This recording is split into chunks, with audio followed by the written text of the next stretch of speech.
faith grows enough to attract opposition from the religious leaders. The religious leaders, Baha'u'llah, Abdul Baha has told us, and Shoghi Effendi has told us, will rise up against the faith in the future. With such vehemence that Shoghi Effendi in one of his letters says it will eclipse, it will become much more than what has already happened in the faith. On a worldwide scale, the opposition which will come to the faith of Baha'u'llah. If you use your imagination, really, you can come to see that. Shoghi Effendi mentions that when the faith grows and attracts enough attention to itself, the leaders of churches in the West will rise up against us. Now, this is not what he says. Abdul Baha had said this. Abdul Baha had said that how the world will rise up against the faith. He says that they will come, that the Africans, the Americans, the Europeans, the Turks, the Chinese, they all will rise up against the faith with such vehemence that it's very difficult to explain, he says, at the time. And then he says the believers will arise to defend the faith with such forcefulness, with such faith, with such powers coming to them, such confirmations, that they will certainly establish the ascendancy of the cause and overwhelm those who have arisen to oppose them. And Shoghi Effendi says when the faith will reach a point that people will take notice of it. He has written this letter, a very special letter to the Persian friends. And he says that the time will come that once this happens, the churches in the Western world will rise up against us. And he says, especially the Anglican Church. And then he says it will be followed by the Catholic Church. And he says the Pope himself will stand up and oppose the faith with all his power and authority. Can you imagine what will happen then, all these things?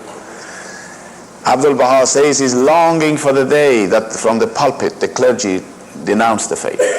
It is the time that great numbers will come into the faith. The more they oppose it, the more the faith will be proclaimed and more people come into it. Look at what has happened. Just we had received some persecutions in Persia, and how much the faith has been proclaimed all over the world. And people have come to at least hear its name and know of its existence and become familiar with its great standards and qualities and teachings. How much more would it be when these great leaders of the world rise up against us? And he says, as they rise up against us, the faith will grow much more. And as the faith grows more, their opposition will get fiercer. And as the opposition gets fiercer, the faith will grow more. And then he says, the faith of Baha'u'llah will really be established by the action of its enemies throughout the world. And he says that the opposition which the clergy will have in the Western world will have its reverberations, and it will respond, it will create again the same sort of persecutions in all the continents of the world. And then he says it will affect the Hindus and the Buddhists, and they will rise up against us, he says.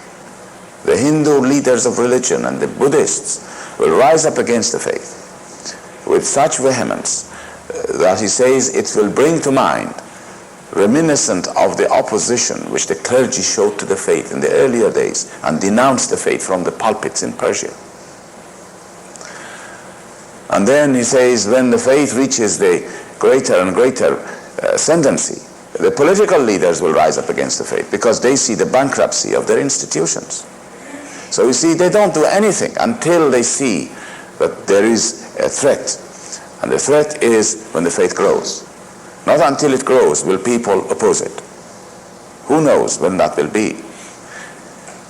Depends on our work and the progress of the faith. Mustn't it be after the limb-quake? I don't know. This is, as I say, it all depends. If in a country now you ignite a fire of, if you, for instance, in Ireland that we are teaching, if great numbers come into the faith, they will come right away and oppose us with tremendous power and authority. Already this has happened when the 10-year crusade started, and some pioneers went to South Pacific. Some of the friends may remember. The great numbers came into the faith in some of these islands. And some of these churches rose up against us with such forcefulness. They drove away some of the pioneers out of the country. They deprived all the members of the faith from all their social benefits. And all these things have happened already, but on a very small scale. Already in Scotland, we have had several times the clergy have denounced the faith from the pulpit and in the newspapers with great vehemence. But these are nothing comparing with the time that they become desperate. And then we will see how they will oppose us. Well, friends, it seems to me the time is telling we must go. And I've managed to put one or two questions still unanswered, so we'll see how it will go in the afternoon.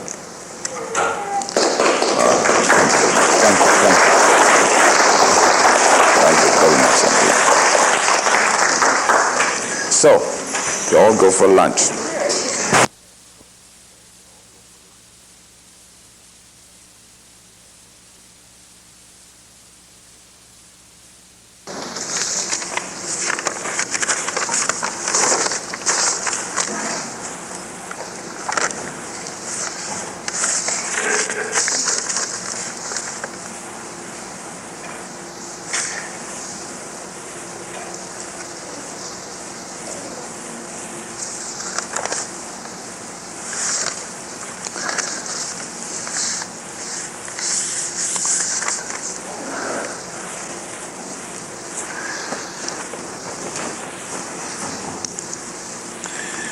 Well, friends, in this session I promised to talk about some of the questions. Now, there is a question here, it's quite a long one, a lot of aspects about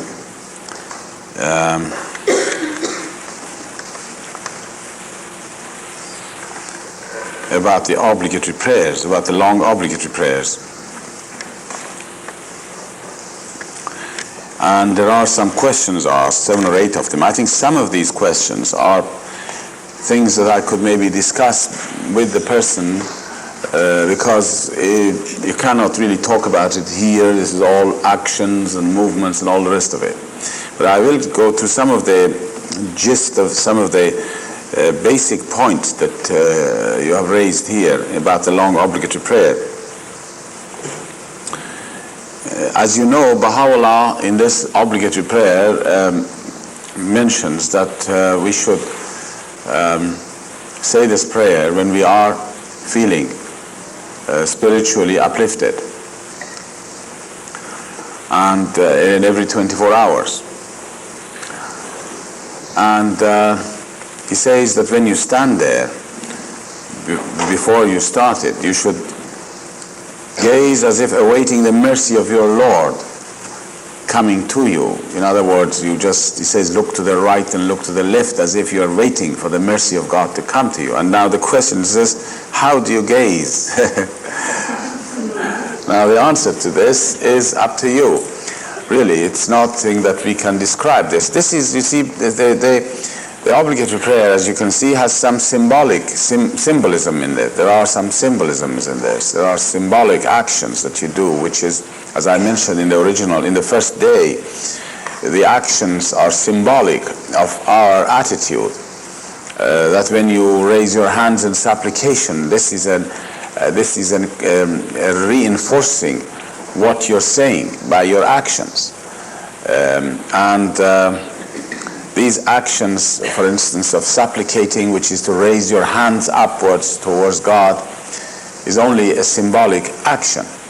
The same thing is with the action of prostrating yourself down on the ground before your God, is when you are feeling, you're expressing your humility and utter nothingness to God. And that is why, probably, Baha'u'llah has said that this prayer should be said alone, in the privacy of your own chamber. You cannot say this prayer when there are others around. And that we talked about it, of course, in the first day. Now here again, it's also symbolic of waiting for the mercy of God to come to you, just as you're beginning, as you're standing, to say your prayer. I think Baha'u'llah is trying to enable us to concentrate here. It is really a message to now that you're just going to say your prayers.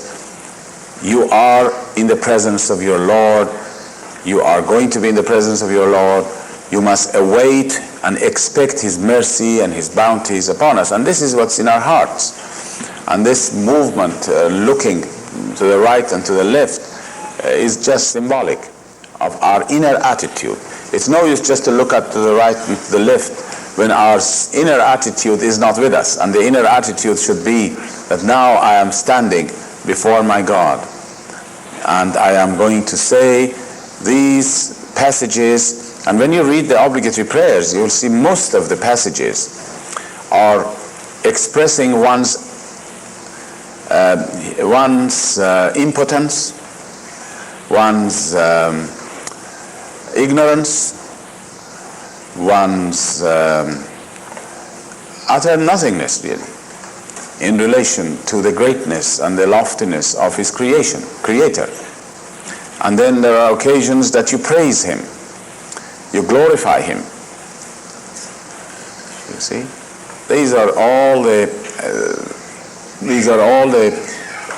most important aspect of this prayer is the attitude that we have to develop during this period, and to concentrate and to know that we are in front of our God.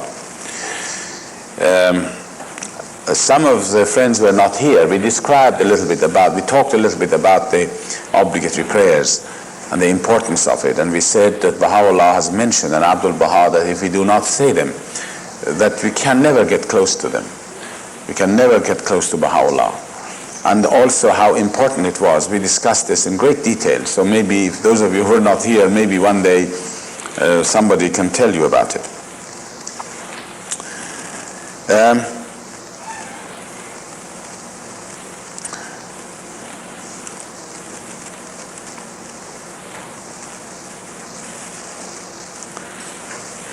Yes. There is another question here which is worthy of discussion, and it says, can you explain the meaning, the following words that appears in the obligatory prayers? He says, Baha'u'llah says, make my prayer, O my Lord. Or the person says when you're praying, make my prayer, O my Lord, a fountain of living waters, whereby I may live as long as thy sovereignty endures, and may make mention of thee in every world of thy worlds. Now you can, what a beautiful vision Baha'u'llah even is given to us in here.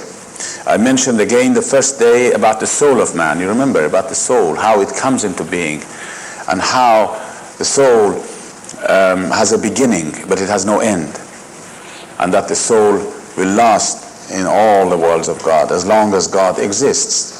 Now here we are praying that that soul, and also we talked about the soul of men in the next life being graded.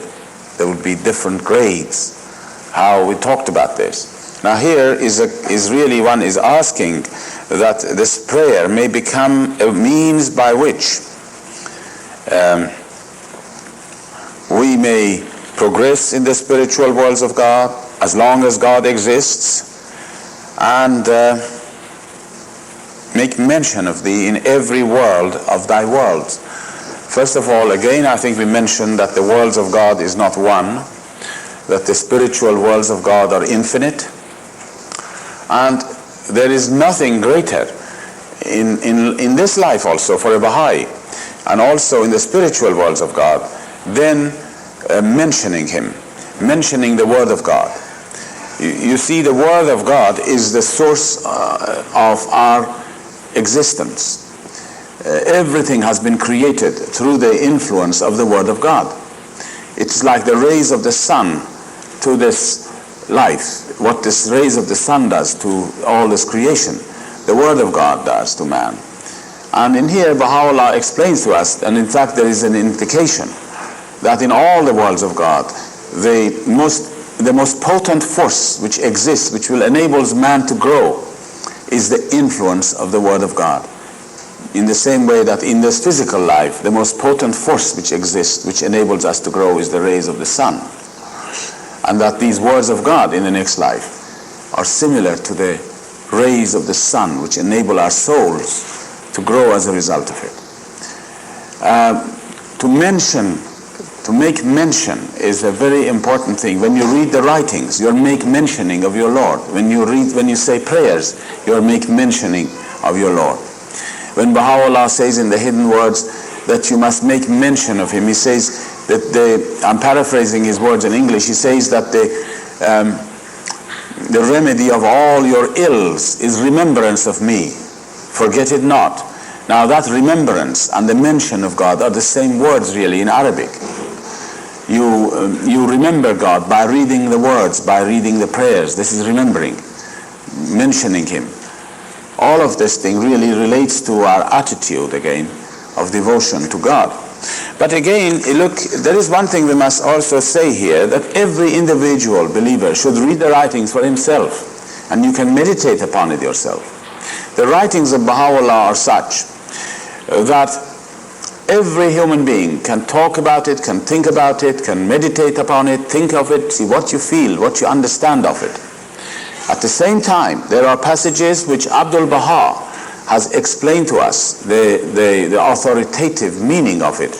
Now his explanation, his interpretation is authentic and is authoritative. But it doesn't stop the believers themselves to read the writing and understand the way you want it.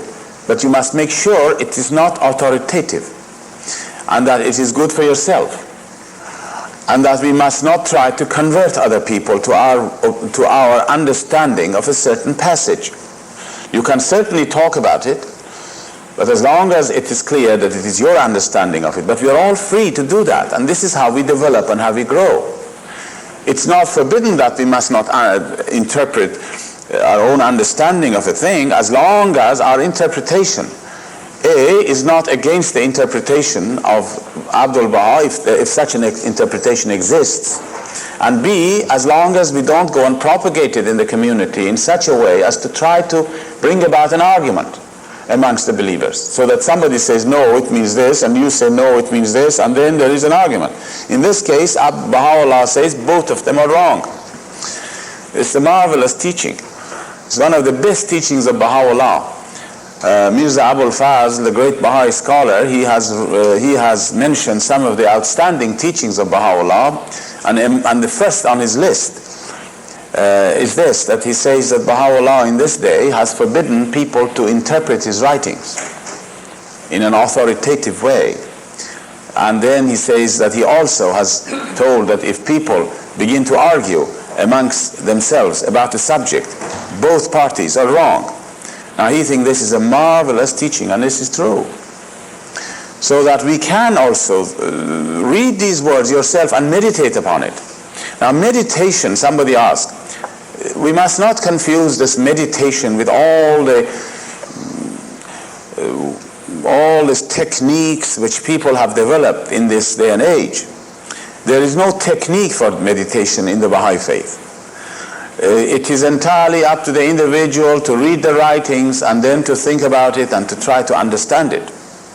There is no such a thing as turning within yourself to find out what you think, but it is something of turning to your God to find out how he might affect your heart. Those of you who were here, we were talking about the knowledge of God which comes to the heart of man. Do you remember that? The first day we talked about it, how knowledge comes through the heart of man. The knowledge of God, and not through your mind. The mind will pick it up afterwards and understand it, but it first comes into your heart. It dawns in your heart, within your heart. And that I think I mentioned the story the other day about a man who came along and asked me, and he said, I didn't understand this, I don't accept this word of Baha'u'llah. Yes, I think I mentioned that, so I better not to go through these things. I hope that you don't, those who haven't been here, I hope you won't mind me not saying these things again. So you see, friends, here we find that we have ample room for reading the writings, every individual, and meditating yourself and understanding it. And if you keep on reading the writings, now this is what will happen. If you keep on reading the writings, if you keep on studying the writings, which is also different from reciting the writings in the morning and in the evening. To study the writings and to recite in the morning and in the evening are two different acts. One is designed for having a spiritual food, as we do it. Baha'u'llah has ordained for us, has told us we should read his words, recite his words in the morning and in the evening. This is for the spiritual food, although you learn from it as well. But the study of the writings is different. We have to study it in our own time. We can ask questions, we can discuss it amongst ourselves, just as we are doing now. We are discussing the subject now. But it is not by any means exhaustive. It is only one man's opinion, of one's understanding, and that we should read it ourselves. And if we keep on reading and reading, and today you understand something about these words, but I can assure you after a year's time, if you keep on reading the writings, your understanding of that particular passage will so much mature, and you can understand much more than today, provided we turn our hearts to Baha'u'llah and let his light of his knowledge shine within our hearts. So you see, meditation in the faith, there is no system, there is no ways, there is no techniques. We have to read the writings, think about it, but turn always to Baha'u'llah for assistance. When peoples of the world, the people who do not have access to the Word of God in this age, well, you can't blame them. They want to know something, and they constantly turn within themselves. And you know, when you turn within yourself, you can find an awful lot of things which is not right. And so we come out with all kinds of ideas. But when we turn to the writings and we pray and we meditate. Now, if you read something of the writings and you don't understand it, don't rebel against it. We must accept and we must submit, and then eventually the meaning of that thing becomes clear to you. But as long as you submit, the minute you rebel and say, I won't accept that, then the doors are closed, and we never will understand the meaning of something. Now, I think that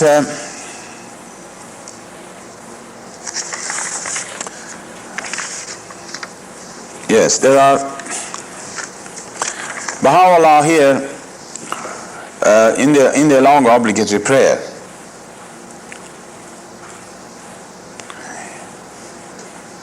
He says, I know the following will refer to Baha'u'llah, but why all these particular words and titles used? I don't think anybody can answer that question. It's only Baha'u'llah who knows why he has used these particular titles. And the word is this. You know, there is a passage again in, I don't know the English of the obligatory prayer to recite for you here, but when he refers to Baha'u'llah, and he says that he is the hidden mystery. That's Baha'u'llah being the hidden mystery, the treasured symbol, through whom the letters B and E have been joined and knit together. And do we say the words B in the parentheses? No. We won't say the word B in the parentheses. We just say the letters B and E, because in the original language it's the same thing. Now, I'm sure maybe I better say something about the meaning of these letters B and E and the treasured symbol and the hidden mystery. You see, Baha'u'llah here refers to himself as the hidden mystery, as the treasured symbol, through whom the letters B and E have been joined and knit together. When you join the letters B and E, what will you get? B. Now, this is a symbol, this is a call for the creation of all that is on earth and heaven. When God wanted to create, in Islam it is said that when God wanted to create this creation, he uttered one word, and that word, be thou, and then it was. That is how creation came, through the utterance of one word. And in here we say that it is Baha'u'llah. Now, Baha'u'llah does not mean Mirza Hussein Ali, the person who appeared in 1850 and he passed away in 1892. Not the person, but the spirit which animated him. The most great spirit, Baha'u'llah says, animated him. In the writings you will find there is a difference in here between Baha'u'llah differentiates between the Holy Spirit of God, which animated all the prophets of the past, and the most great spirit which animated him. You will find that in his writings Baha'u'llah always refers to the most great spirit in this age. And this is an indication of the greatness of this revelation. We cannot again measure these things and say, well, how great it is. But all we can say, it is the closest you can get to God. It's this most great spirit. And it is that most great spirit which has been responsible for the creation of earth and heaven. The letters B and E have been joined together through the instrumentality of that most great spirit. But that most great spirit appeared in the form of a human temple some 100 years ago for a short period of time. You see now? That most great spirit of God appeared in the form of a human temple. It animated the soul of Baha'u'llah.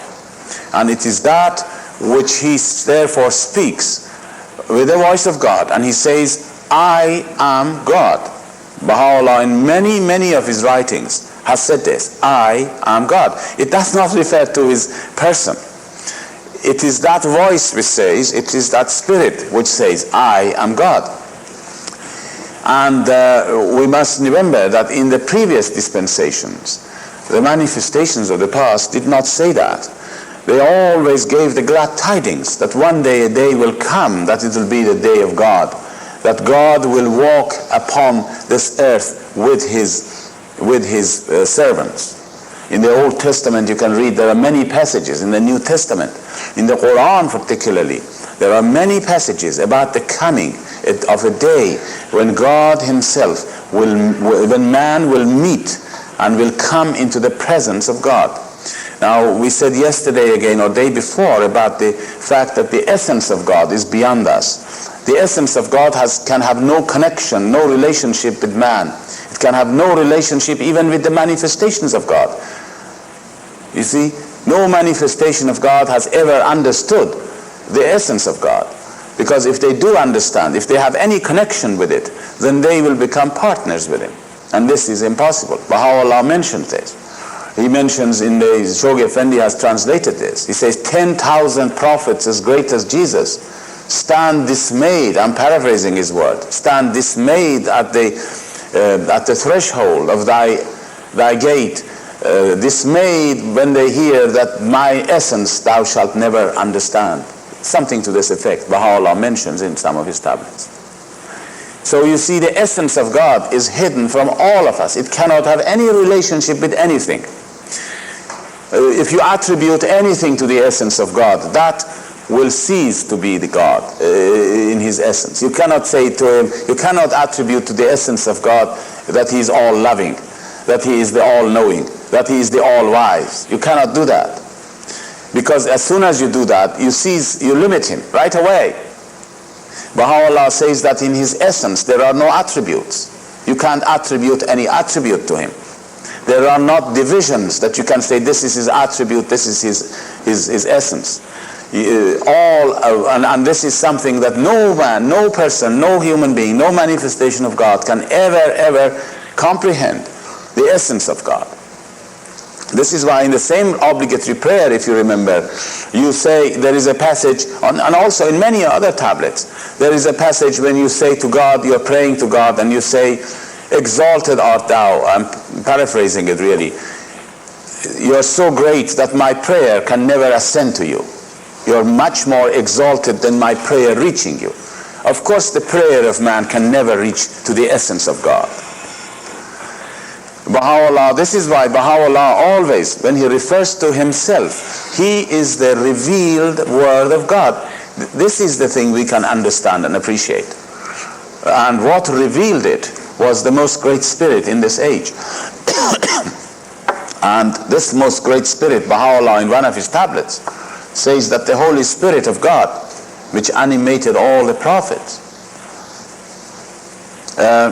was created by one word of this most great spirit. You know, one of the titles of Baha'u'llah is this, that he is the one who has sent all the messengers. You read this in the tablet of visitation also.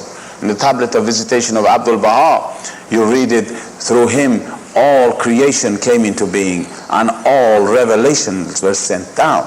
And in here you say it was through him that the letters B and E were joined together, which means that the whole creation came into being. But it is not the person of Baha'u'llah. We must, of course, we are aware of that one. It is that most great spirit which in this day manifested itself. And as I was saying yesterday or day before, in Baha'u'llah in one of his tablets mentioned that the purpose, that the reason that God has created us is only so that this revelation may come into being and Baha'u'llah may reveal himself to mankind. Now here we come to see therefore that Baha'u'llah refers to himself as the hidden mystery. Now how can I say what does it mean? If it's a mystery, nobody will understand what it is. The treasured symbol, who can understand what it is? But one thing we understand is that it is the Spirit of God which creates. Again, we should read it and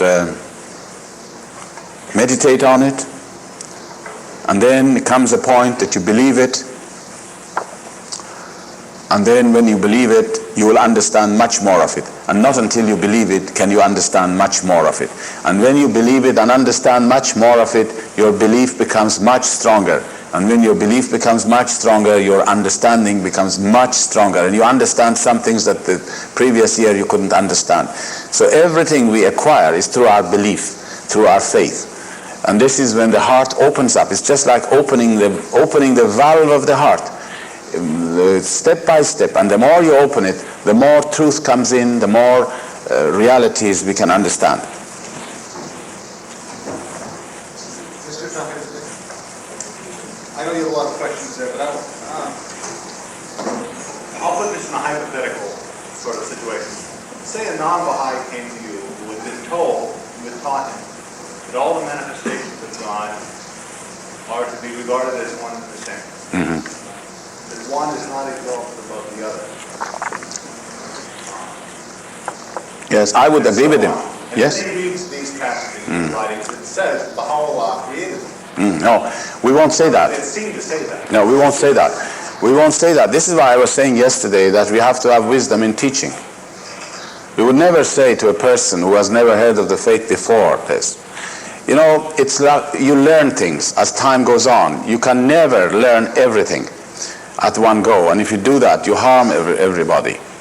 First of all, I can assure you that let me explain this point that we say the manifestations of God are one and the same, and at the same time we say this is much more exalted. Although I will not explain that now to a person who just wants to hear about the faith. I will say to him that they are all the same, and they are all the same. But when you get deeper in the faith, you will understand. You know, when you come across the divine revelation, we know is progressive.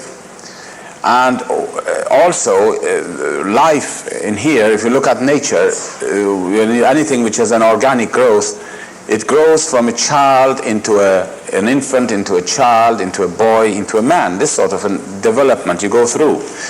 Revelation is the same thing. There was a time that revelation came in a form of as if it was like a child, and it revealed all the qualities in it of a child within that revelation. Now, if you look at the child, this child is now 1 year of age. The next year it becomes 2 years, and then eventually becomes, say, 5 years of age. When he becomes 5 years of age, if you go and see that 5-year-old child, where is that 1-year-old gone? The 1-year-old doesn't exist anymore. The 1-year-old is in that 5-year-old. And then that 5-year becomes 10-year-old. And that 10-year-old, the 5-year doesn't exist, and the 1-year doesn't exist. Now they all appear in the form of a 10-year. It's the same identity. So, you are, for example, a person now 20 years of age. But 20 years before, you were a baby. You are the same as the baby 20 years ago. But you are very different from a 20 year ago. So that although your identity is the same, but your powers and qualities are far, far greater. And this is to say the same thing is with the manifestations of God. Christ, Moses, and Baha'u'llah are in these stages. They go through these stages. It's the same reality. But because it manifests itself at different ages, the identity is the same, but the capacities and the possibilities and the powers are far, far greater. You cannot ever compare a man of 21 years of age with a child of 1, although it's the same identity. It's the same person. So that this is one way I say, that you can look at this equality of the manifestations of God, and yet their diversity and their differences. We say the manifestations of God are one and the same, in one sense, and at the same time we say, and the Quran mentions it, Baha'u'llah mentions in the Kitab-e-Iqan, he says, we have exalted some above the others. And this is because of this exaltation is because a child has developed into this growth and become a boy and become a man. Today, divine revelation with the coming of Baha'u'llah has reached the age, you might say, of maturity. Just like a boy or a little infant has gone through stages until it has come to become 21 years of age. And when you become 21 years of age, for instance, what happens is that you can manifest all your powers within you. Whereas these powers were latent within you when you were a little baby. These powers all existed there. You had legs, you had hands, you had organs, you had brain, but you couldn't use them. They were potential. But now, the idea of coming the age of maturity is that you can use those powers to the fullness. Now, when you explain it in this way, then gradually you must read the writings yourself when you grow as a Baha'i, and then your understanding will widen. Of course we cannot say these things to a person who is not a Baha'i or who wants to investigate the faith. You have to gradually bring him up. It's like trying to say to some person who begins to learn a science or anything at all, you suddenly throw him down the deep end. It's not going to be helpful. You have to gradually bring them up and up and up, step by step, so that this is how the faith grows. Again, I would say that we must read the writings, so that through this, every individual has to understand for himself these things. And that's why I suggested this. I think I did suggest, if I'm not wrong, I suggested that the friends should study the dispensation of Baha'u'llah, and they should study the advent of divine justice, those passages at the end of the book, and read it for themselves. And if you didn't understand it, do not rebel against it. This is the very important point that I mentioned the first day. Do not rebel against it. Submit yourself to it, and then pray about it, and then read again other things. And someday your heart will begin to understand the meaning of all these things that you once were rebelling, or you wanted to rebel against, or you did not understand it. So, that is what I can say about this subject. Yes? I think Robert's question leads to three more, sort of. Let me see. Number one, were you telling us earlier today, or maybe yesterday, I sort of understood it, check it. A nice galactor, sort of Abel sense and well meant, is a physical building, and you know what I mean. From your description, I got the impression that the spiritual part of a person being is sort of the same thing, maybe a small thing or something. Is that right? Well, I don't know. Maybe it is right. I don't fully understand what you said, but I think... Allah says, I desire not that the cities of men's parts. I'm sorry? Baha'u'llah, I desire not that the cities of men's parts. Oh, yes, of course, yes, of course. Yes, we said that Baha'u'llah says, your heart is my home, purified for my descent. Yes, this is very true. Then second question, I think you straighten out the supreme manifestation as against Baha'u'llah's other things, that all prophets ran to life, and whoever raises one above another can do the same thing. As I said, the huge library of revelation of Baha'u'llah alone, in a sense, is a supreme revelation. It's not actually a supreme manifestation. So, then, we read that. But now the third question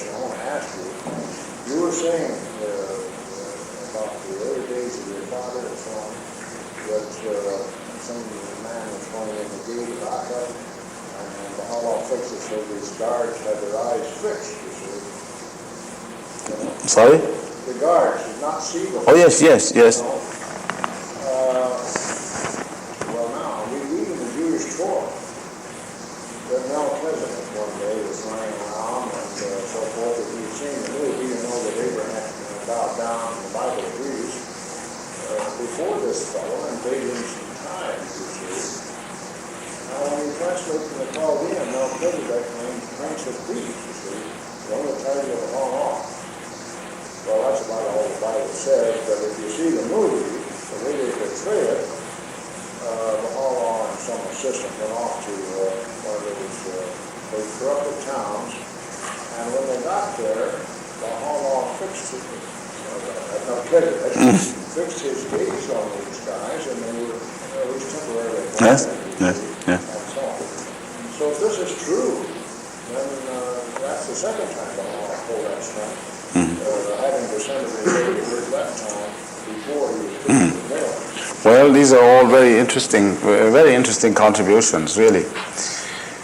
One thing now that you said, it reminded me to mention, and that is about the supreme manifestation of God, that you said this. I think I must mention here that Shoghi Effendi in one of his letters, in some of his letters, mentions to us though, that we cannot put Baha'u'llah on the same level, on the same category as other manifestations of God, because he is a universal manifestation of God. Now this is something that is that we have to explain to the people when they come close to the faith, when their understanding of the faith grows. We can talk to them about what a universal manifestation of God is. Abdul Baha says every 500,000 years, approximately every 500,000 years, one such manifestation appears, who is a universal manifestation of God.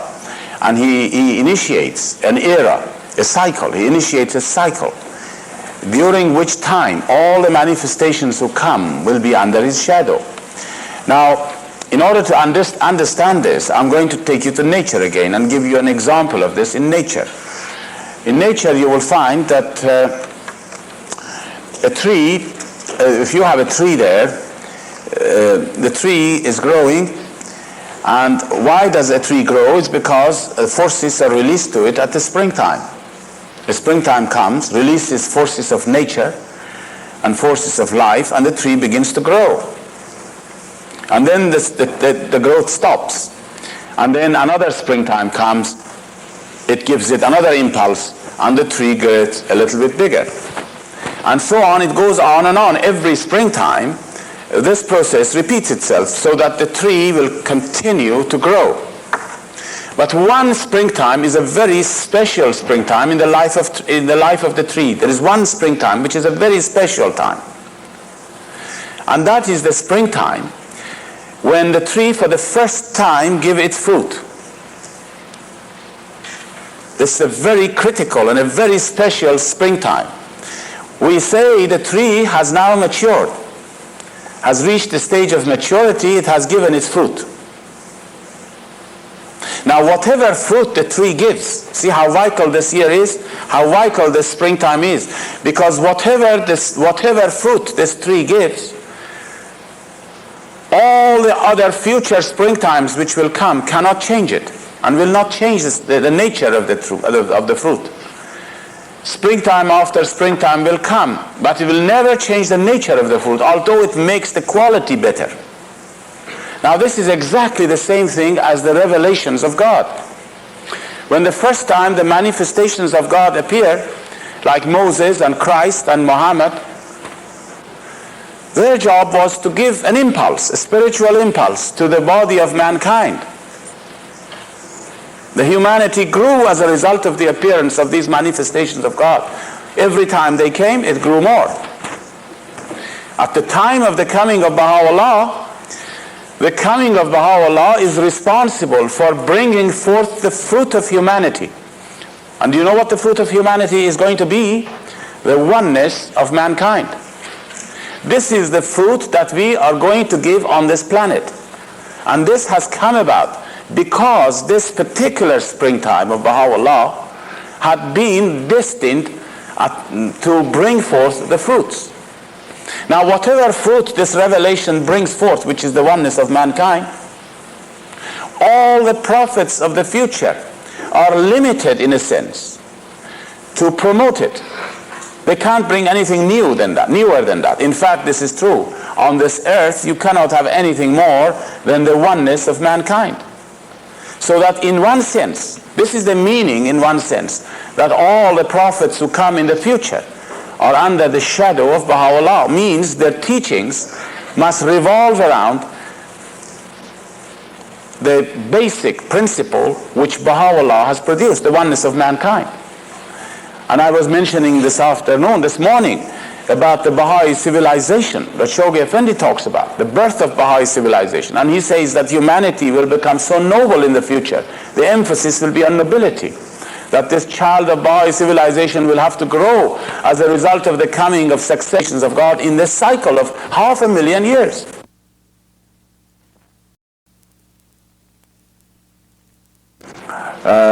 For instance, now there was no chance for me to describe some of the basic principles which is very helpful if we want to teach the faith, say to Christians, for instance, or to a person who has a religion. We often, when we want to teach them the faith, we often indulge in immediately upon the teachings of the faith or the history of the faith to them. Whereas what we really should do is to follow the example of Baha'u'llah in the Kitab-i-Iqan. Do you know what Baha'u'llah did in the Kitab-i-Iqan? And this is really the way to teach the faith. This man asked some questions from Baha'u'llah in the Kitab-i-Iqan.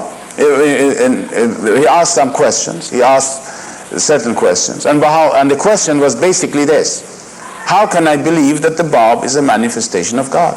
The Bab. Baha'u'llah, I'm sure if it was me, I would immediately go and say, oh, this is the proof, this is the proof, this is the proof. Or I would immediately begin to talk about the Bab. But Baha'u'llah knows that this person has not understood the reality of his prophet. The reality, I said, of his prophet, Muhammad. He has not recognized it. Because if he had recognized it, he wouldn't ask this question. He would immediately recognize the Bab. You see, there is a great deal of difference between knowledge and recognition. We are going further and further from the subject, but I'll bring you back again. Don't be worried. You know that there is a great deal of difference between having a knowledge of something and being able to recognize something. I'll give you an example of this. You see, I have in my hand, you can see here on my finger, there is a ring. This ring is made of gold. I know it. I have no doubt about it that this ring is made of gold. No doubt whatsoever in my mind. I've had it for all these years. I have a knowledge that this is gold. But can I recognize gold from brass? No, that's something different. It's the same thing with people who believe in religions today. They know that Christ is a manifestation of God. Can they recognize him if he comes? No. Our job as Baha'is, and this is the secret of teaching. Our job as Baha'is is to enable them to recognize the truth of Christ, the reality of Christ. I'm not talking of his teachings. Forget about his teachings. Everybody knows about his teachings. But the reality of Christ. How would you recognize him if he walked in this room? What qualities he should have? How would you look at him? And would you say, now this is because of this and this and this and this, I can see he's a manifestation of God. We Baha'is should be able to do this. This is our job. This is the basis of our teaching. Now this is what exactly, and so instead of me going straight away to talk to somebody about the Baha'i faith, when I want to teach him the faith, I must know, today this is the truth. The great, great, great majority, if not all the peoples of the world who have a religion, they have a knowledge of that religion. They cannot recognize, they have not been able to recognize the truth of the reality of their prophet. If they were able to recognize the truth of Christ, for example, a Christian, he would immediately become a Baha'i. He would immediately recognize Baha'u'llah. So that when you come across a Christian, the first thing we have to do is to teach him how to recognize Christ as a manifestation of God. All based on facts, not based on beliefs, but based on facts. Because there is a great deal of difference between facts and beliefs. You may believe in something. The Christians believe that Christ went up to heaven. But is this a fact or not? Fact is something that nobody can deny it. For instance, the existence of China is a fact. Why is it a fact? I haven't been to China. You haven't been to China. But the reason that we say it's a fact that China exists is because nobody has denied its existence. It becomes a fact. But what would you do with something which some people denied? It's not a fact. It could be true, it could be a fact, but it is a belief. So that we must be able to explain the reality of Christ, not with what people believe, but with facts. So that nobody could deny those facts. Here, 2,000 years later, you can prove the truth of Christ's mission 2,000 years later in such a way, in many ways, when you read the writings, in many, many ways, that nobody can deny them because they're all facts. And it becomes very clear. That's how you recognize Christ. And when that person accepts that, then you talk to him a little bit about Baha'u'llah and can show him the similarities. This is what Baha'u'llah did when this man asked him about the Bab. He said, how can I believe in the truth of the Bab? Baha'u'llah knew this man has not recognized the truth of his religion, the truth of his prophet. And so what did he do in the Kitab-e-Iqan when he wrote the answer? He never says anything about the Bab. He begins to talk about Noah, talk about Moses, talk about Jesus, talk about Muhammad. He talked about all the old religions and history of old religions and a lot of spiritual facts. He brings out from all the basic, and he builds the foundation. What is he doing? He's building the foundation all the time. It's like somebody who comes along and asks you, as I said yesterday, he says, tell me about electricity. And what would you do? You teach him all about mathematics. You keep on teaching him about mathematics, constantly teaching about mathematics until such time that you can tell him, now, this is electricity. Now, this is what Baha'u'llah does. In the Kitab-e-Iqan, he talks a great deal about the past, making him to recognize the truth of some of the things of the past, and then at the end of the book, a little portion of the end of the book, maybe 10 pages, 20 pages at the end of the book, he applies everything to the Bab. How clear it becomes. Of course, and this man, when he received it, he recognized, he became a believer. Now you see now, this is one of the things we must remember in our teaching work. We must not, when you're teaching a person who is a Christian, for instance, you must teach him first to recognize the truth of his religion. And this is really the thing we must learn. Not to talk about the teachings of Christianity. Oh no, the teachings of Christianity is clear, the history of Christianity is clear, but how to recognize Christ as a manifestation of God. Now these are the things that in seminars, you'll have to have seminars in which you can discuss these things so that we can be able to do that. And therefore, when we are teaching the people a faith, we don't begin with suddenly indulging in all these subjects, which we Baha'is often are in the habit of doing, of bringing the teachings, bringing the history of the faith, but first talk to him, confirm his faith, confirm his religions. And it is at least my custom is that whenever we have a meeting with the people who want to know about the faith, and we are teaching them the faith, first of all you must know what they believe, as they were saying yesterday. And once you believe what they say, if they're a religious person, maybe 10 sessions, you talk to him about Christ. Nothing about Baha'u'llah. Continuously, until he really recognizes Christ. And then it's very easy to apply these things. And then this person, who is staunch in his religion, become more and more inclined towards the faith, until such a time that he becomes a very staunch Baha'i. He has the full background and the foundation is perfect for it. Strong foundation. Oh, I don't know why we went into that. Oh yes, I was going to tell you about the story of Baha'u'llah in Baghdad when he was sitting there and he was talking to some of his disciples. And then some of these princes arrived, 2 or 3 princes. And Baha'u'llah changed the subject immediately. See? And when he changed the subject, one of these princes objected. And he said to Baha'u'llah, how is it that when we come in, you change the subject? He says, you are speaking about spiritual things to these people. But when we come, you talk to us about worldly things. What is the news of the market?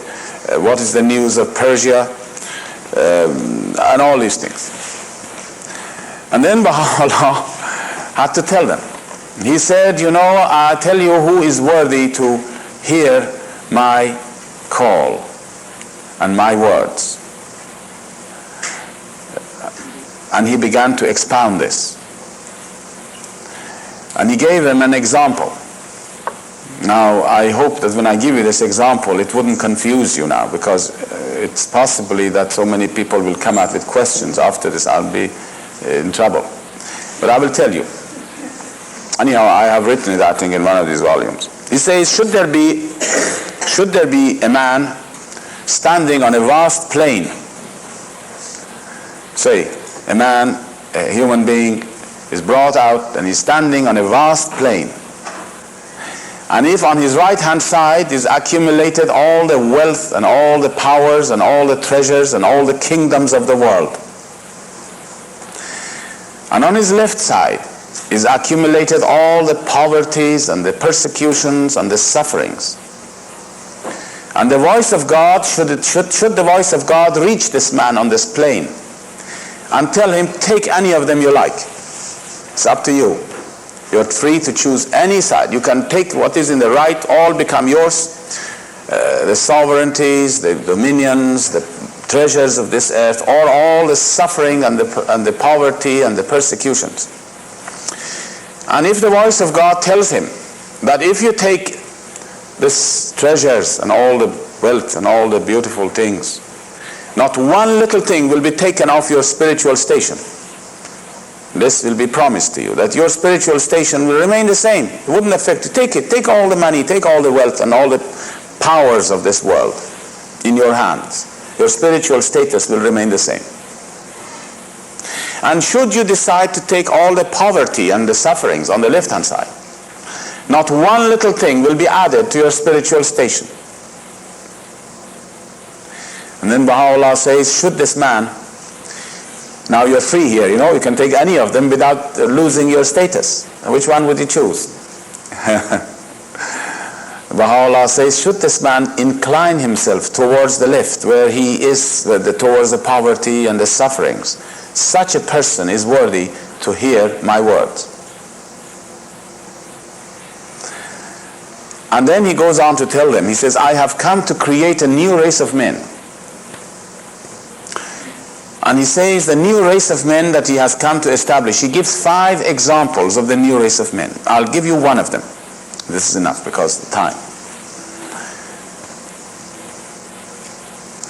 He says, I have come to create such a race of men that in the future, he says, in the future, in this revelation now, remember, as a result of the coming of Baha'u'llah, should there be a very beautiful woman, young woman, very beautiful,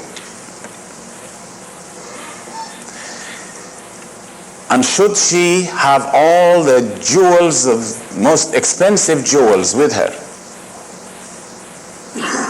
and should this woman travel from the east of the world to the west of the world, single and alone, no man will be found who would cast a lustful eye on that woman or would want to go for her jewels. He says, I've come to create such a race of men. He says, these are his own words that Nabil has recounted. He said, not one man will be found. Now, it doesn't mean that men will be different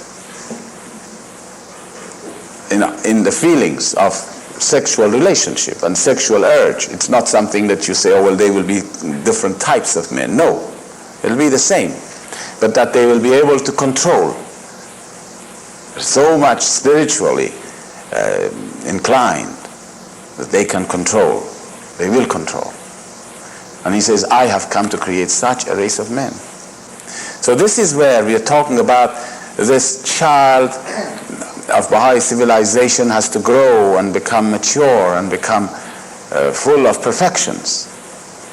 Now we are in the very darkest period, remember, of the history of man. Now you can't even go, I don't know how it's in here, but in our country, a woman cannot go at night alone from here to there. You see? See the vast, the difference? So,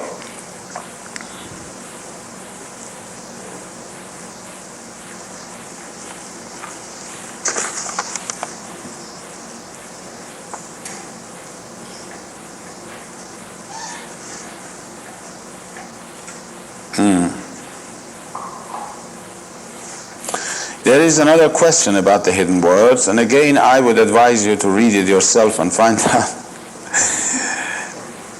I entreat thee by thy footsteps in the wilderness, and by the words, here am I, which thy chosen ones have uttered in this immensity, and by the breadth of thy revelation, and the gentle winds of the dawn of thy manifestation, to ordain that I may gaze on thy beauty and observe whatsoever is in thy book. Well, I suppose the things which are probably needs a little explanation here. I entreat thee by thy footsteps in this wilderness.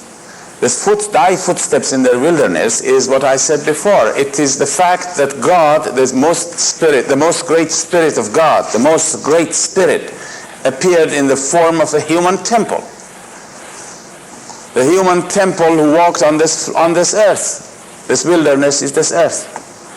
You know, in one of his tablets, Baha'u'llah says, all the spiritual worlds of God are crying out and saying, blessed art thou, O earth, for thou hast been made the footstool of thy God.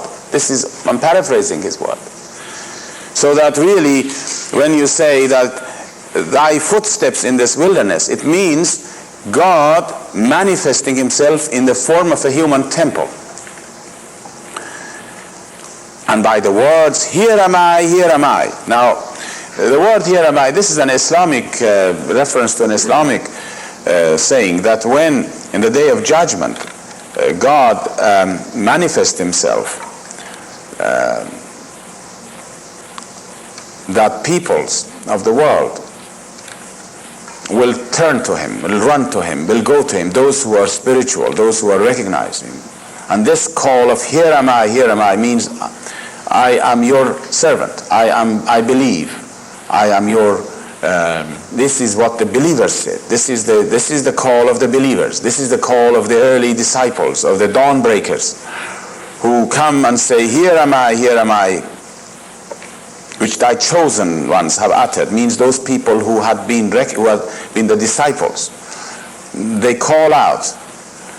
When the Lord appears, they run to him and they recognize him and they say, here am I. And then by the breadth of thy revelation. Well, this is obvious. The breadth of thy revelation means the forces which this revelation has been released in the world, and the gentle winds of the dawn of thy manifestation. These are all expressions of the, you see, again, you can see here that this is a very interesting word, the gentle winds of the dawn of thy manifestations. Always God, when he manifests himself, the same way as the sun. Go to nature again. The nature will teach us a lesson. When the sun comes out in the morning, it doesn't suddenly blaze upon you with all its energy.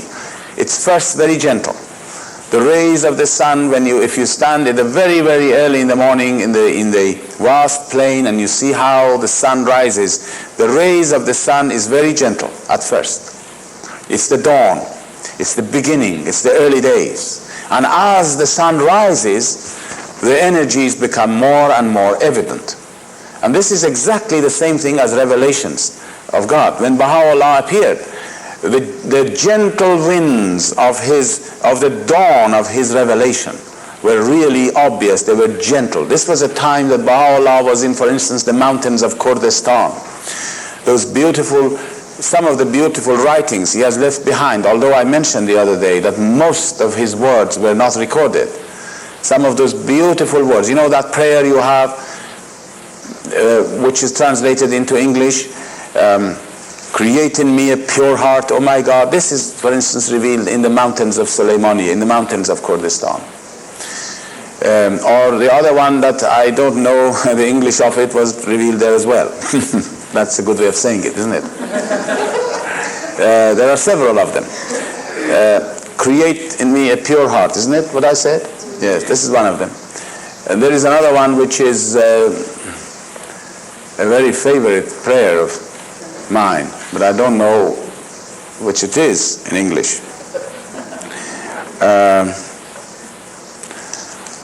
From the sweet-scented streams of thine eternity.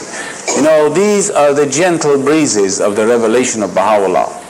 And when you come further and further into the revelations later on, as the sun rises, you come across those passages when Baha'u'llah identifies himself with Godhead. I am God, you know. The revelation takes its shape of power and authority. This is the face of your Lord. You see? So that here we began to probably when you look now when you read it, maybe it will be of some help. And I think this would be sufficient really, and I'll see you about other things. Friends, what is the program? What are you going to do? Do you want to go on like, you can't go on like this till 4 o'clock. You'll be absolutely, you know. Wouldn't you like to have a little break of 10 minutes? I think so.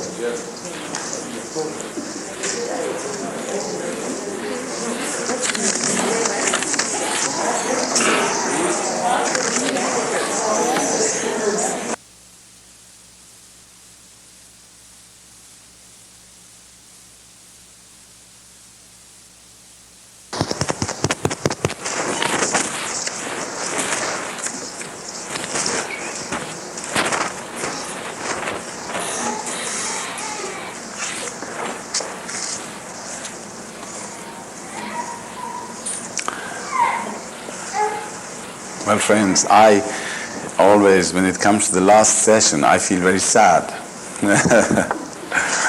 This is the session we have to say farewell. Oh, you can't? Can you hear it now? Yes, I was saying that the last session is always a sad occasion, especially for a visitor. And especially when one sees such a marvelous community, really, as I have seen here in this 2 or 3 days, really. And but this is the way the faith is growing now all over the world, is through the influence and the work of the power of Baha'u'llah. Everywhere that you go, you come across such beautiful faces all over, everywhere you go.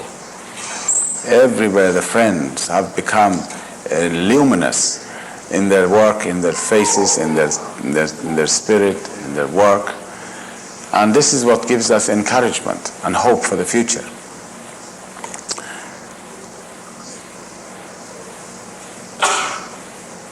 I don't know what to say, because there are questions and the time is very short, but there's only 1 or 2 questions that probably I will deal with it. Now someone asked me a question, and I am not sure whether that person is here or not, but maybe he's not or she's not. I will nevertheless say it. And that was the question of punishment. I wanted to know what punishment, whether it's good or bad, when you do something wrong. Should we punish a person who does something wrong?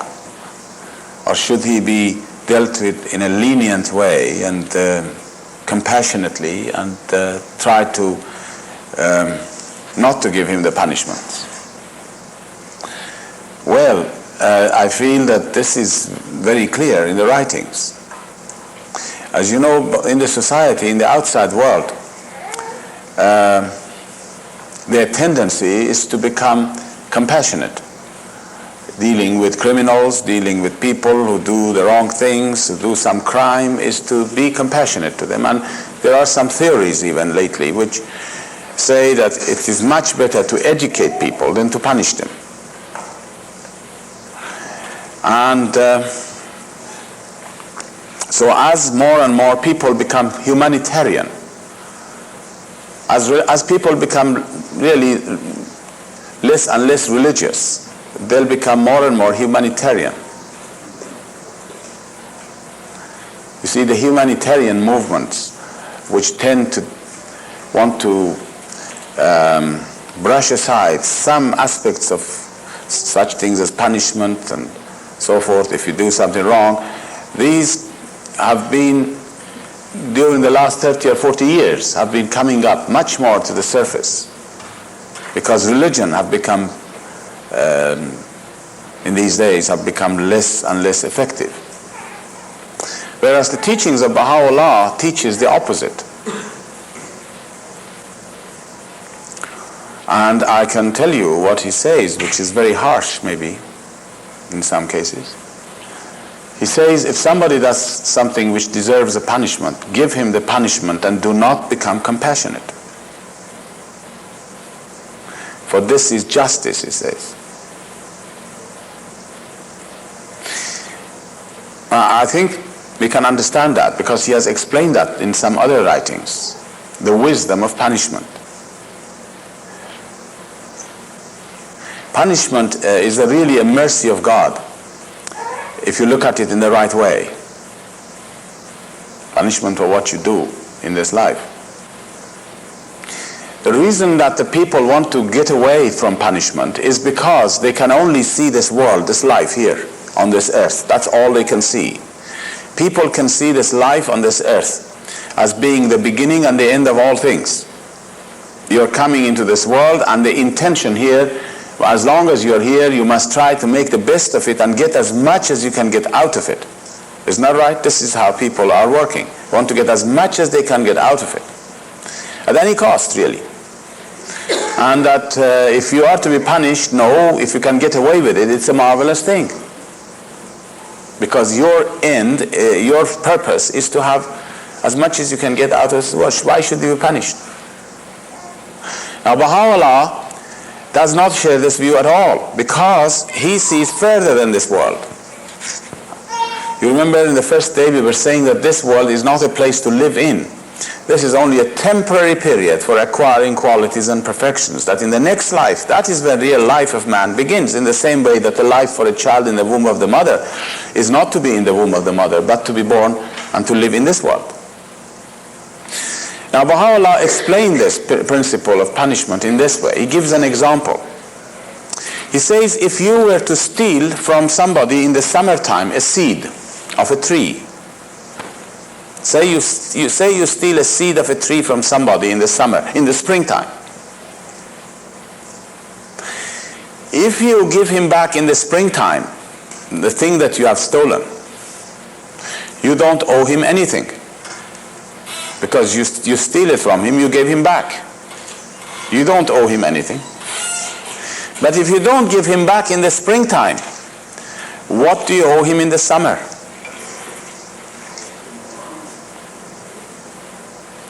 You owe him a tree, not a little seed, but a tree and the fruits and all the rest of it. You see now the very great wisdom in here? In other words, if I do something wrong in here, if I pay for it here, in this life, my burden in the next world is not much. I don't owe anything to anybody. But if I don't pay it here, how much do I have to pay it in the next life for what I have done and I have not paid for it here? You see now, can you see the wisdom here of punishment? Of how it is a mercy of God, in fact, that in this life, if you pay for it, it is light. But who knows how much you have to pay for it in the next life. You for instance, kill somebody here. Well, this is a terrific crime. taken someone's life, how much is it worth in the next life, do you think? How much do I have to pay for it in the next life? Cannot be estimated. So that this is why Baha'u'llah says that all his commandments are a mercy to him. Mercy to man. All the commandments of God, if you look at it, there is a wisdom, there is an understanding, and how much the world is unaware of these spiritual realities, spiritual truths. Well, now there is one question which has come in here, and it's the last one, and then I will want to really say very little. Then after that, you must have been tired and exhausted of hearing me all the time. When it comes to justice, though, and punishment, Pardon? Is justice and punishment to be used on an individual basis, though? No. Oh no. We are talking of institutions. Institutions of humankind. And this, of course, as far as the Baha'is are concerned, the law of Baha'u'llah, the laws that he has brought, these laws are for the future of mankind, not for the present society. The present society cannot implement the laws of Baha'u'llah in fullness at all. Until a Baha'i government comes into being, you cannot implement the laws of Baha'u'llah, and it is then the institutions which must, the institutions of government which must then apply the law. There is a question here about the equality of men and women, and that how it is that women are not members of the House of Justice. Well, now, I'll briefly deal with it. You know, Abdul Baha has answered this. He says in the future you will know the answer, the reason for it. Now, the future, when the future is, I don't know. Some people think they can know it now. Now, it's up to you to think about it. Some people think, no, they have to wait. I tell you someone who told me he knew it now, and that was a woman. She said, you know, the members of the House of Justice, do you know what their functions are? First of all, let me put one point in here, which is a very important point. You know, in this life, we have equality of men and women according to the teachings of Baha'u'llah. Equality of men and women in rights and privileges. The fact that men and women are equals is because their souls are equal. The souls of men and women, there is no difference between the soul of a man and a woman. And that is what's important in the sight of God. What is the use of a body? It will be perishing. But the soul is very important. And so when we say that men and women are equal, in the first instance we say that the soul are the same in the sight of God. The second thing we say is that they are equal in rights and privileges. The third thing we can say is that we are not equal necessarily in our functions. And this is true. The functions of men and women, so many functions we are sharing together, and we are equal in our functions. We can do similar things. Man can do something and woman can equally do the same thing. But there are some things which men can do better than women, and some things that women can do better than men. And then there is a third category. There are some things that is exclusive to men and exclusive to women, which means men cannot, for instance, bear a child. This is exclusive to a woman.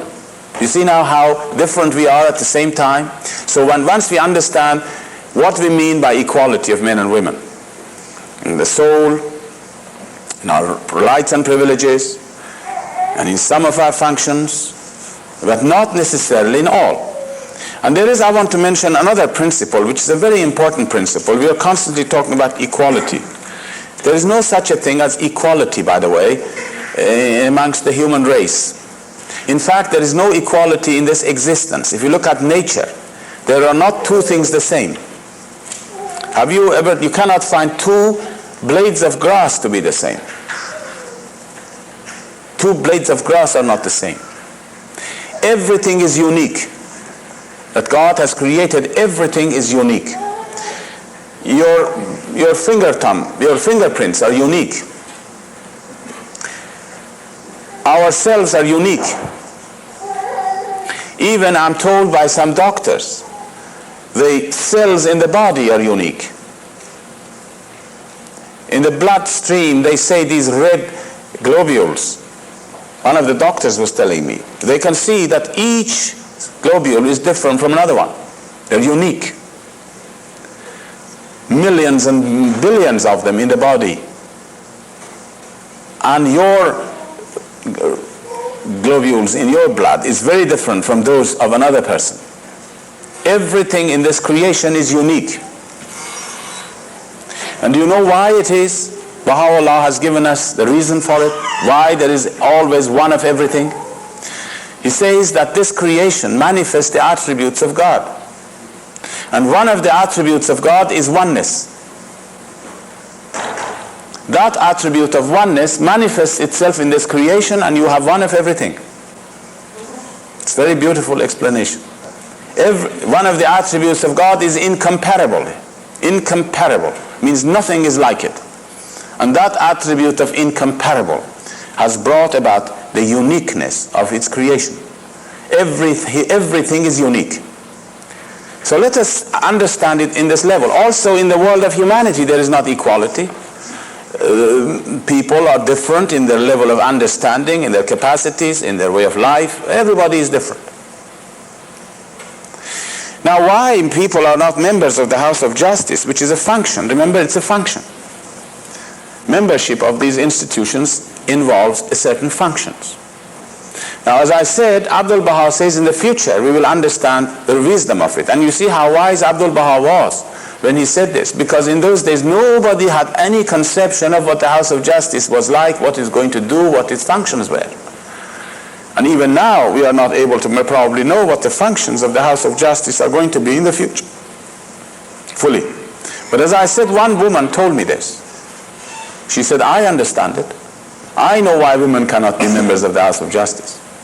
Because, you know, membership of the House of Justice, as far as we can gather now, at this present time, 20-some years past now, that we have had the House of Justice, we find these people who become members of it have to give up their personal life to the faith.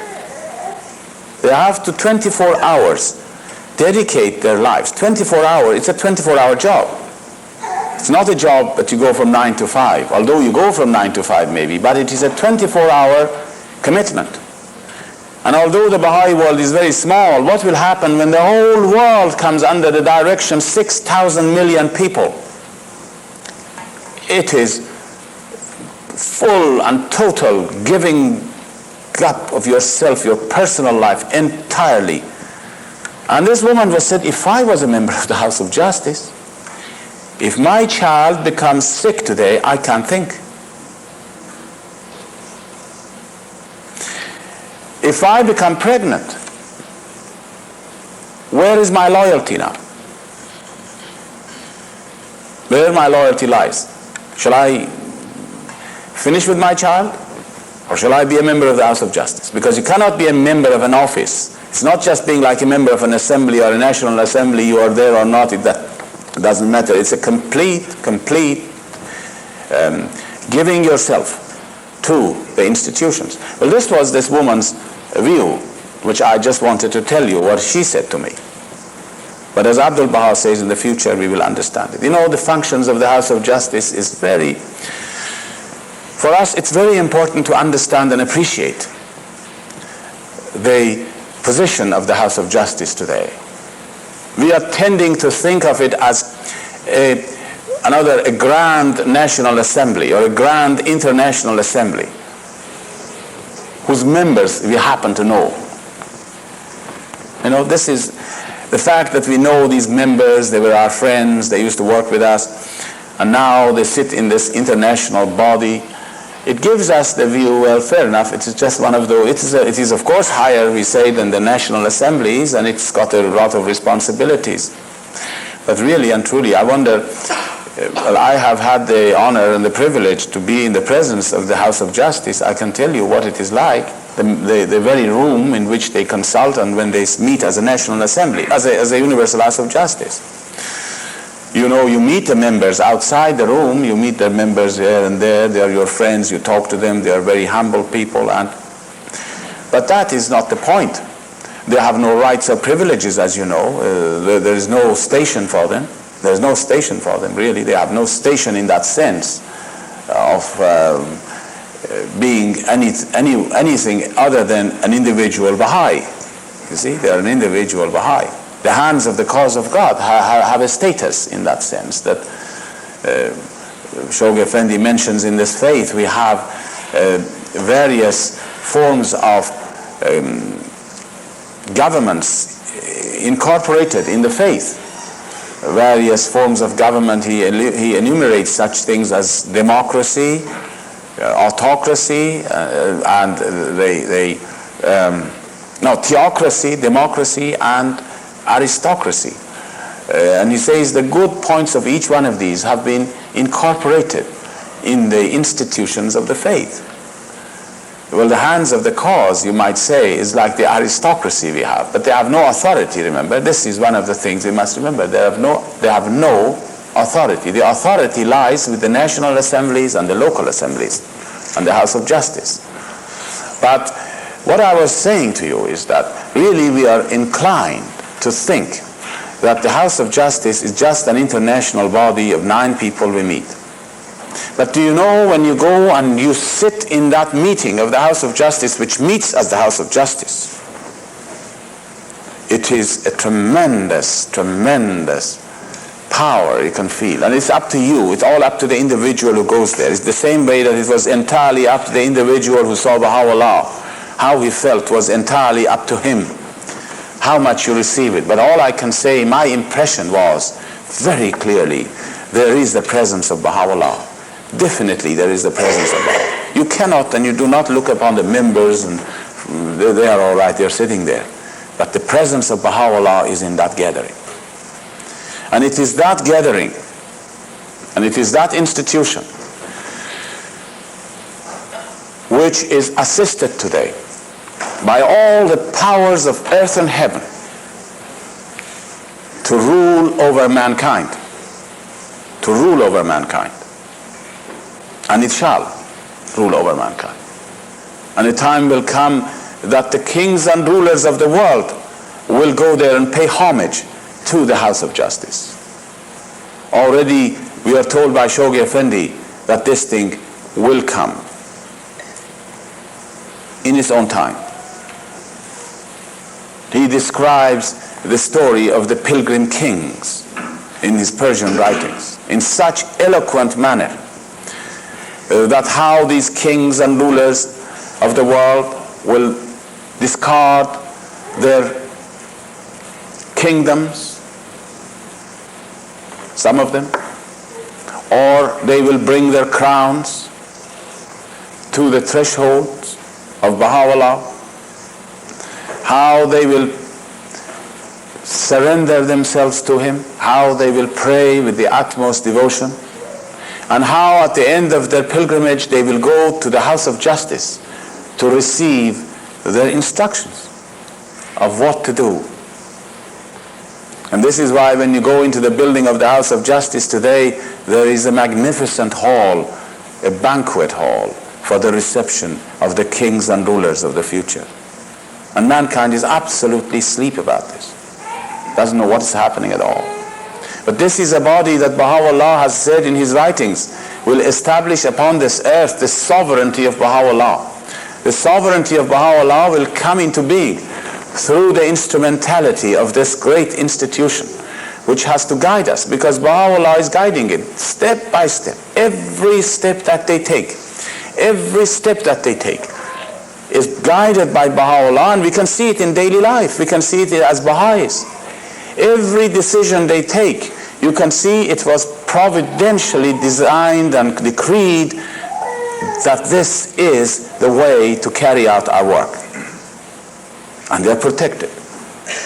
One of the things which is promised to them is that the institutions of the faith at the World Center are protected. By institutions I don't necessarily mean buildings, but I mean the institutions that we have, the House of Justice, the World Center institutions are protected.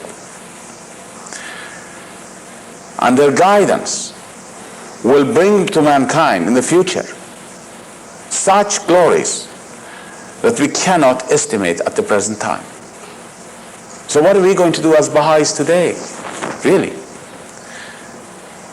we had always a center to turn to. And you see, one of the basic teachings of this faith, if you want to understand what is the basic teaching of the faith, the basic teaching, apart from recognizing Baha'u'llah, when you recognize Baha'u'llah, you can say that the gist of Baha'u'llah's will and testament, if you want to summarize the will and testament of Baha'u'llah into one word, of what he told us we should do after him, there is one word that you can use. And that word is turn to. Turn to.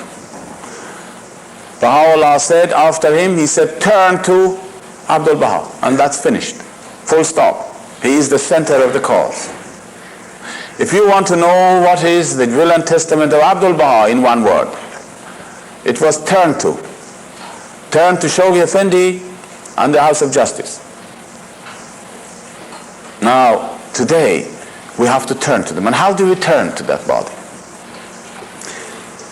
We turn to that body with devotion and with love and with a feeling of humility that it is Baha'u'llah's sovereignty. Do not look upon people there, but look upon the institution. Of course, the people are also honored and respected by us. We venerate them, we respect them, because they are sitting on that supreme institutions of the faith. Whoever it is, Baha'u'llah says, I will guide them. Whoever it is, you elect 9 people, and whoever they are, Baha'u'llah says, I will guide them. Now, this guidance which comes to the House of Justice is not a guidance which comes in a form, now here it is, it just comes down and sits on the table for them. But whatever happens, they discuss matters, they investigate matters, and the guidance comes when the decision is made. Once they decide, they know it is the right decision. Who is in the world today? Which one of the councils of the world, whether it be religious or political, which councils in the world can claim that their members go into